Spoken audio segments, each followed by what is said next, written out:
नमस्कार, मैं युष्मा व्यास वीरभूमि राजस्थान न्यूज से। PGIBER जयपुर में खेलकूद एवं सांस्कृतिक सप्ताह का आगाज। स्नातकोत्तर पशु चिकित्सा शिक्षा एवं अनुसंधान संस्थान PGIBER जयपुर में खेलकूद एवं सांस्कृतिक सप्ताह उमंग 2025 का आगाज किया गया। कार्यक्रम के प्रारंभ में मुख्य अतिथि श्री कृष्ण कुमार बिश्नोई, राज्य मंत्री खेल एवं युवा मामले कौशल एवं रोजगार तथा उद्यमिता विभाग राजस्थान सरकार, विशिष्ट अतिथि प्रोफेसर डॉक्टर विष्णु शर्मा, पूर्व कुलपति राजूवास बीकानेर, विशिष्ट अतिथि प्रोफेसर डॉक्टर CS शर्मा, अधिष्ठा Apollo college of veterinary medicine professor doctor Dharam Singh Meena, अधिष्ठा PGIBER डॉक्टर YP सिंह, सहायक अधिष्ठा छात्र कल्याण एवं खेलकूद प्रभारी डॉक्टर संदीप कुमार शर्मा ने कार्यक्रम की विधिवत शुरुआत की।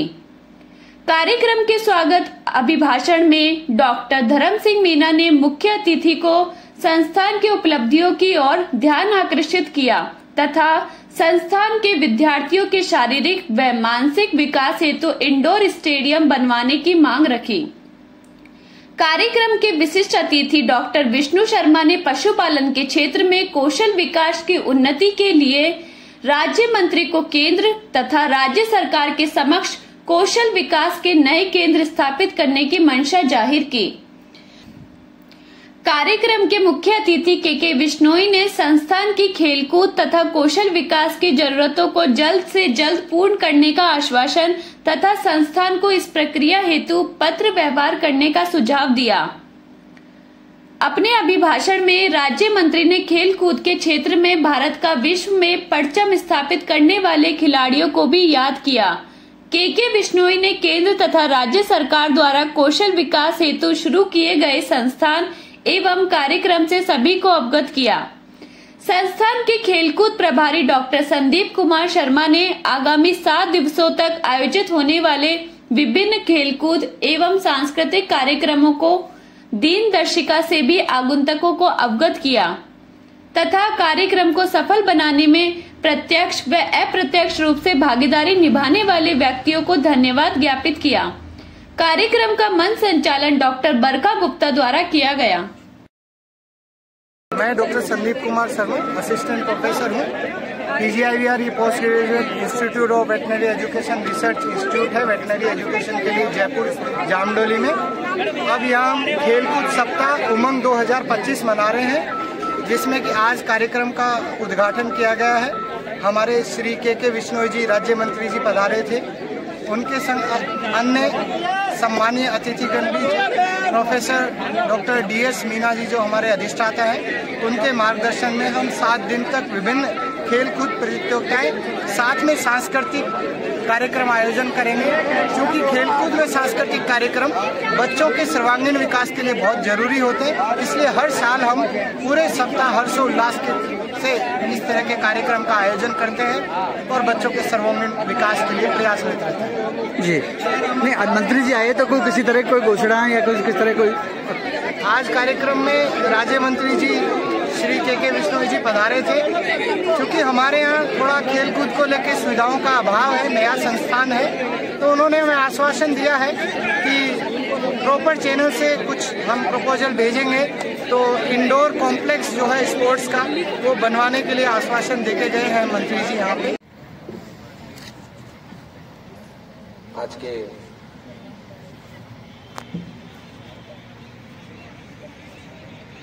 शानदार उमंग नाम का कार्यक्रम जो खेलकूद से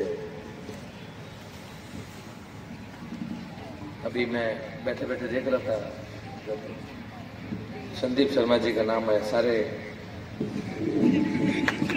मतलब के जो उमंग शब्द रखा गया है बिल्कुल मेरे को पूरी अच्छी तरीके से दिखाई दी सबके चेहरे पर। आज के इस कार्यक्रम में पधारे हुए पूर्व कुलपति आदरणीय विष्णु शर्मा जी, धर्म सिंह जी मीणा साहब, CS Sharma ji, doctor YP Singh ji और खेलकूद के प्रभारी संदीप शर्मा जी। यहाँ पर पधारे हुए अलग अलग यूनिवर्सिटी से सारे डॉक्टर्स सभी मेरे सामने बैठे हुए युवा पीढ़ी के भविष्य का निर्माण करने वाले सभी महत्वपूर्ण पदों के प्रोफेसर्स और आने वाले देश का भविष्य। विषय सिर्फ आज ये खेलकूद का ही नहीं है, वेटरनरी अपने आप में मैं भी जानकारी जुटा रहा था। 3 यूनिवर्सिटी राजस्थान जैसे बड़े भूभाग पर अभी तक अपार संभावनाएं भी है और इसका महत्व भी, क्योंकि आप इस विषय से संबंधित हैं। आप लोग तो जानते ही हैं, लेकिन एक विशेष वर्ग के अलावा ज्यादा महत्व भी अभी तक सरकारी जो डिस्ट्रिक्ट लेवल की मीटिंग्स करते हैं तो वहाँ पर बिल्कुल एक खाना पूर्ति के जैसा देखने को मिलता है, लेकिन बड़ा जमीन से जुड़ा हुआ विषय है। मैं जिस समाज से आता हूँ, प्रकृति से और जीव रक्षा से जुड़ा हुआ वो समाज है। अमृता देवी का नाम आपने सबने सुना होगा, एक अंतर्राष्ट्रीय नाम है। हिरणों के लिए हमारे समाज के कई बंधुओं ने अपनी जान तक न्यौछावर करी है।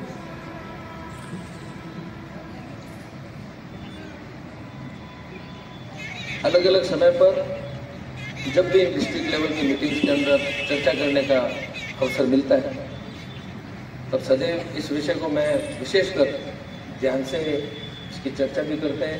इसका नीचे कैसे प्रचार प्रसार हो कि पशु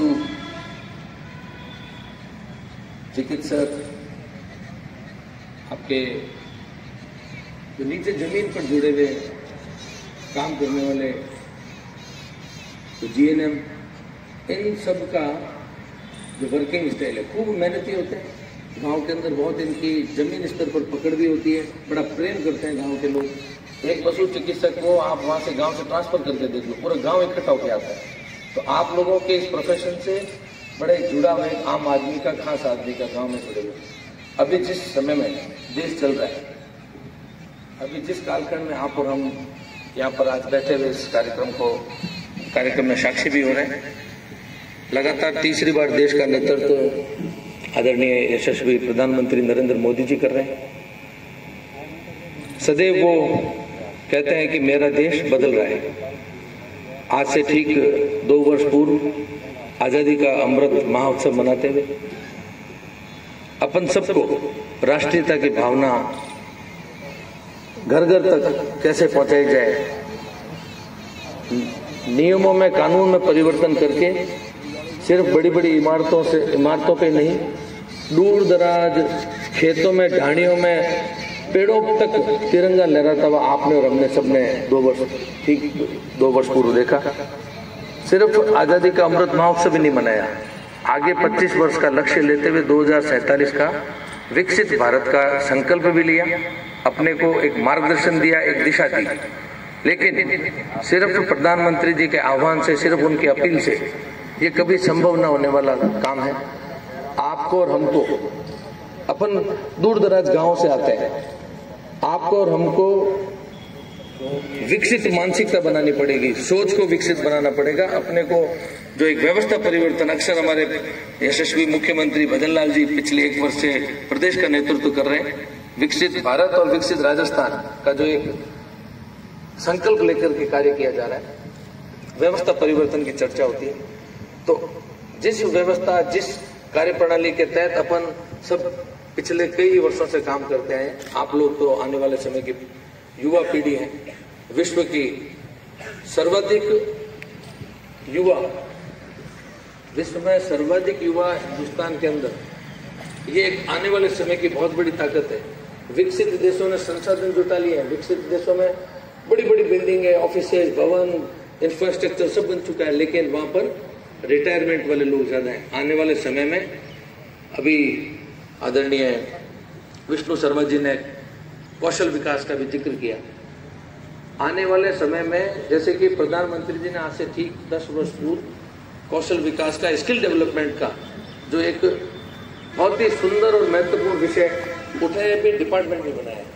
उन्होंने इस चीज को भली भांति समझ लिया। 140 करोड़ के इस देश के अंदर प्रत्येक युवा को सरकारी नौकरी देना संभव नहीं है, लेकिन उन्होंने इस चीज को भी भली भांति समझा कि मेरा देश का नागरिक अच्छा है, सच्चा है और अपनी एक योग्यता लेकर के पैदा हुआ है, उसकी योग्यता को अंदर ही न रखा जाए, उसकी योग्यता को बाहर लाया जाए, उसको स्किल्ड किया जाए, उसको एक दिशा दी जाए जिस किसी भी विषय के अंदर वो रुचि रखता है। उस रुचि को ध्यान में रखते हुए उसको कौशल का विकास करते हुए उसको रोजगार, स्वरोजगार की दिशा उसको दी जाए।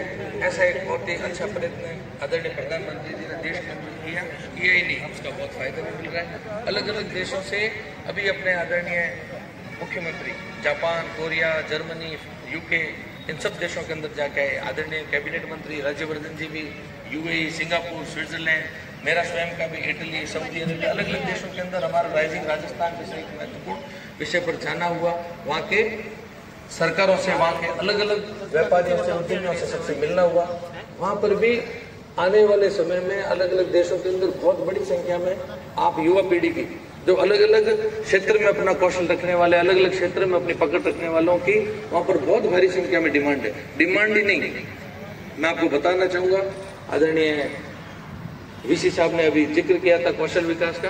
मैं बताना चाहूँगा अभी प्रक्रियाधीन है एक पोर्टल, जैसे कि आप और हम सबको पता है कि आज से ठीक 7-8 वर्ष पूर्व आदरणीय प्रधानमंत्री ने इनकम टैक्स की जो ऑडिट हुआ करती थी उसको फेसलेस ऑडिट कर दिया। कौन से उद्यमी की फाइन किस अधिकारी के पास जाएगी उसका कोई पता नहीं है। सब डिजिटलाइजेशन के साथ में ऑनलाइन टेक्नोलॉजी का फायदा लेते हुए फेसलेस ऑडिट किया। वैसे ही इस बार राइजिंग राजस्थान जो बाहर से, विदेश की धरती से, देश से, प्रदेश से अलग अलग जिलों में बैठे उद्यमों का पैसा आप इस युवा पीढ़ी के लिए कैसे काम आ सके, कैसे विकसित राजस्थान बनाया जा सके। राजस्थान में भी राज निवेश नाम का एक पोर्टल बनाया गया। सारे उद्यमियों ने अपने ऑनलाइन 35 लाख करोड़ के पोर्टल के ऊपर इन्वेस्टमेंट के MOU साइन किए। वैसे ही एक पोर्टल स्किल डेवलपमेंट का भी प्रक्रियाधीन है। बहुत जल्द आदरणीय मुख्यमंत्री जी उसकी घोषणा भी करने वाले। उस पोर्टल के तहत अलग अलग नौकरी देने वाला, नौकरी पाने वाला अलग अलग सेक्टर का देश में, विदेश में, तो विदेश की धरती के बहुत बड़े कुछ कॉन्ट्रैक्ट, कुछ बहुत बड़े MOU प्रक्रियाधीन है। आदरणीय मुख्यमंत्री जी उसकी बहुत जल्द घोषणा भी करने वाले हैं। प्रति वर्ष जैसा कि मुख्यमंत्री जी ने पहली बजट घोषणा के अंदर देश आजादी के बाद में पहली बार उन्होंने 4,90,000 करोड़ का बजट तो दिए ही, उसके साथ में उन्होंने 4 लाख सरकारी और 6 लाख गैर सरकारी नौकरी का भी उन्होंने बजट के अंदर घोषणा करी। 6 लाख गैर सरकारी के लिए उन्होंने राइजिंग राजस्थान के एक बहुत बड़ी अपॉर्चुनिटी आप आने वाली इस युवा पीढ़ी के लिए तो खोली है, लेकिन साथ में जो 6 लाख गैर सरकारी नौकरी है उसके अंदर जो बनने वाला पोर्टल है, विदेश की धरती पर आप वेटनरी का भी मैं बोलना चाहूंगा, मेडिकल हेल्थ का भी बोलना चाहूंगा, शिक्षकों का, होटल मैनेजमेंट के कोर्सेज का, शेफ का, आर्किटेक्ट का, इंफ्रा का, टेक्नोलॉजी का, आर्टिफिशियल इंटेलिजेंस का, ऐसा कोई भी विषय पीछे नहीं रहने वाला है जिसके अंदर आपका भविष्य का ख्याल रखा गया हो। और पोर्टल का निर्माण बहुत ही जल्द, ये प्रक्रियाधीन है मैं बोल रहा हूँ, बहुत ही जल्द मुख्यमंत्री जी इसकी घोषणा भी करेंगे। प्रति वर्ष राजस्थान प्रदेश से लाखों युवाओं को विदेश की धरती पर नौकरी प्राप्त करी जा सकेगी। एक शानदार जानदार काम अभी राजस्थान की सरकार कर रही है। आने वाले समय में अभी तक देश के मानचित्र के अंदर 2 ही प्रदेश, पंजाब और केरला, जहां पर विदेशी मुद्रा हाईएस्ट प्राप्त की जाती है, और उन दोनों प्रदेशों से अभी तक हाईएस्ट युवा भारत धरती पर अपना रोजगार भी कर रहे हैं, स्वरोजगार भी चला रहे हैं। लेकिन आने वाले समय में राजस्थान प्रदेश भी इस चीज में अग्रणी राज्य कहलाएगा, ऐसा आदरणीय मुख्यमंत्री जी का एक प्रयास है। आने वाले समय में आप उसको जल्दी महसूस भी करेंगे, देखेंगे भी। आप सब यहाँ पर अपनी शिक्षा भी प्राप्त कर रहे हैं। आज का ये उमंग कार्यक्रम खेल का भी एक महत्वपूर्ण विषय है। आदरणीय प्रधानमंत्री जी ने पहली बार प्रधानमंत्री बनते ही 1000 खेलो इंडिया केंद्र खोले। आप तो युवा पीढ़ी हो, लेकिन जो यहाँ पर प्रोफेसर लोग, सभी बुजुर्ग लोग, मैं बोलूंगा कि जो दुनिया देख चुके हैं, उस उस कालखंड के हम वो लोग हैं। आप लोगों को इस चीज का अभी तक पता भी नहीं, आप लोगों के हाथ में तो मोबाइल है। हम लोग तो रेडियो से समाचार सुनने वाली पीढ़ी है। हमको यहाँ पर जो बैठे हुए लोग हैं, मैं बुजुर्ग इसलिए बोल रहा हूँ कि हम लोग वो लोग हैं जिन्होंने ब्लैक एंड व्हाइट टीवी को महसूस किया है। 3 लोग लगते थे, एक ऊपर छत पर चढ़ता था, एंटीना को घुमाता था, एक बाहर से चिल्लाता था थोड़ा लेफ्ट थोड़ा राइट, और तीसरा बोलता था आगे आगे आगे। हम उस जमाने से आगे बढ़ने वाले लोग हैं। आप लोगों को इसकी महत्व भी पता नहीं है। उस ब्लैक एंड व्हाइट टीवी का जब पूरा मोहल्ला इकट्ठा होकर के एक साथ देखा करता था, आप लोग तो मोबाइल के अंदर पूरी दुनिया को बसा करके बैठे हो। यहाँ पर बैठी हुई, यहाँ पर चलती हुई कोई भी गतिविधि को अभी ये ऑनलाइन पता नहीं कौन से टेलीविजन पे दिखा रहे होंगे, आप लोग कहाँ अपने मित्रों को ये समाचार दे रहे होंगे। लेकिन खेलो इंडिया जैसा महत्वपूर्ण विषय प्रधानमंत्री जी ने छुआ भी, उसको जमीन पर भी उतारा। और वो समय चला गया जब सिर्फ दूसरे देशों के अंदर गोल्ड मेडल, सिल्वर मेडल और ब्रॉन्ज मेडल लेते हुए दूसरे देशों के Argentina, Russia, Japan, Korea, Germany, England, पता नहीं क्या क्या, उन सारे देशों के अपन नाम भी सुना करते थे, लेकिन भारत का नाम अपने को कहीं पर भी सुनाई नहीं देता था। मैं आज ही देख रहा था, कल ही विश्व खो खो की एक बच्चियों की टीम ने गोल्ड मेडल प्राप्त किया। अपने नए नए आयाम स्थापित किए जा रहे हैं। आकाश चोपड़ा ने भाला फेंका और गोल्ड मेडल प्राप्त किया। शूटिंग के अंदर हमारे आदरणीय राज्यवर्धन जी ने पूरे देश का नाम ओलंपिक में गोल्ड मेडल जीत करके नाम रोशन किया। तो आप आने वाली पीढ़ी जो एक नई दिशा पकड़ चुकी हो, नया जो प्लेटफॉर्म आपको प्रधानमंत्री जी ने दिया है, इसका आने वाले समय में आप भरपूर लाभ भी उठाएं, आप अपना कैरियर भी बनाएं। सिर्फ पढ़ाई नहीं, खेलों के द्वारा भी बहुत अच्छा शानदार आपका कैरियर भी बनाया जा सकता है। सिर्फ आप अपने परिवार का ही नहीं, शहर का ही नहीं, गांव का ही नहीं, जिले का ही नहीं, देश का नाम रोशन करने का ये बहुत ही सुनहरा अवसर है आप सब लोगों के लिए। खेल के अंदर आपकी रुचि बहुत शानदार होनी चाहिए। आने वाले समय में आप लोग अपने परिवार का नाम तो रोशन करें, एक सेवा के भाव से, एक सेवा के कार्य में आप लोग जो अध्ययन प्राप्त कर रहे हैं, ये बहुत ही खूबसूरत चीज़ है। मेरे को जैसे ही वेटरनरी इस कॉलेज के अंदर आने का जब इनविटेशन मिला, तब तुरंत प्रभाव से मैंने इसको हाँ भरा। मैंने कहा मैं बिल्कुल ऐसी जगह पर जाना चाहूँगा जो कि हटकर के विषय हो। उन सारे विषयों को मैं हमेशा बहुत ही रुचि के साथ वहाँ पर जाता भी हूँ, उसका अध्ययन भी करता हूँ, और उसमें और क्या नवीनता लाई जा सके, उसके अंदर क्या नवाचार किया जा सके, ये मेरा हर समय प्रयास रहता है।